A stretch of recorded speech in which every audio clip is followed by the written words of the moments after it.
Klaro kinalaman si Masbate 1st District Representative Ricardo Co sa paggamit ng emergency cell broadcast system sa pangangampanya.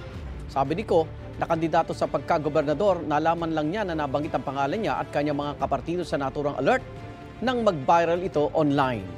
Noong Huwebes nang makatanggap ang ilang taga Masbate City ng alert na inakalang emergency o babala sa kalamidad pero laman ay pangangampanya.